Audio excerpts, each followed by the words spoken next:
မင်္ဂလာပါ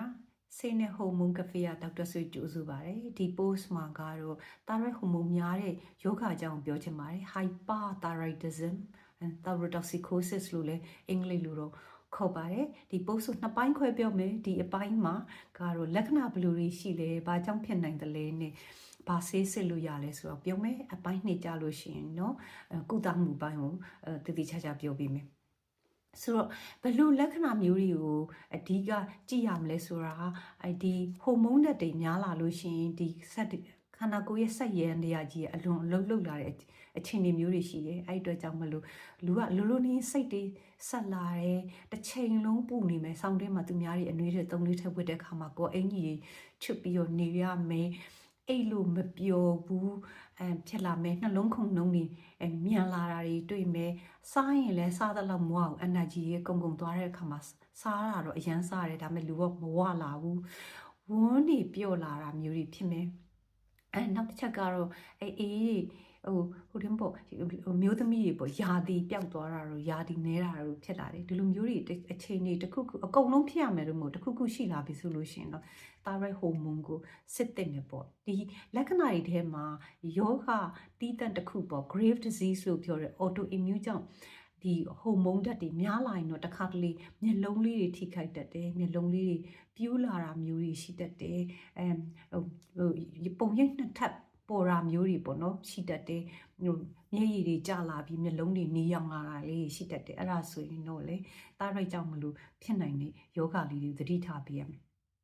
ဆိုတော့ခါမှာဘလို့အခြေအနေမျိုးတွေမှာ thyroid hormone တွေများတက်တယ်လဲဆိုတာဒါကတော့ဖြစ်နိုင်တဲ့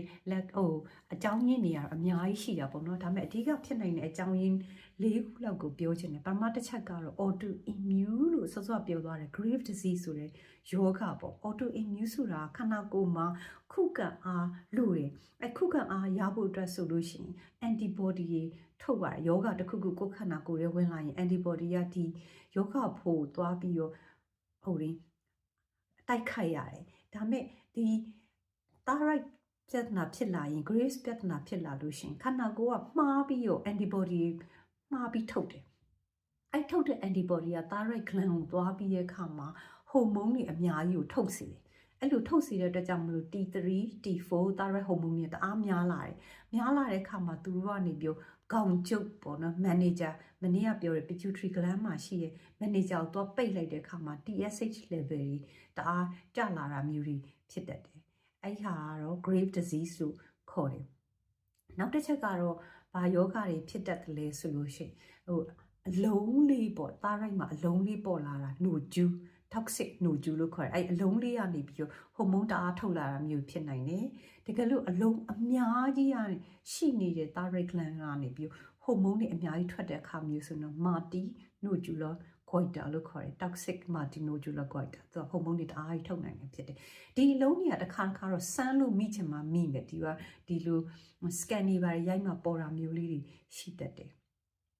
နောက်တစ်ချက်က iodine အရန်စားတဲ့လူတွေ iodine ပါတဲ့ဆေးတွေတောက်တဲ့လူတွေအမျိုးဒရုန်းလိုမျိုးဆေးတွေတောက်တဲ့လူမျိုးတွေကလည်း thyroid hormone များတတ်ပါတယ်ဒါတော့ဘာကြောင့်များလဲဆိုတာကိုပြောရပေါ့နော်နောက် post မှာတော့သွေးတွေဘယ်လိုစစ်မလဲနဲ့ဘာကုထုံးမှုရှိလဲဆိုတာလေးပြောပြပါမယ်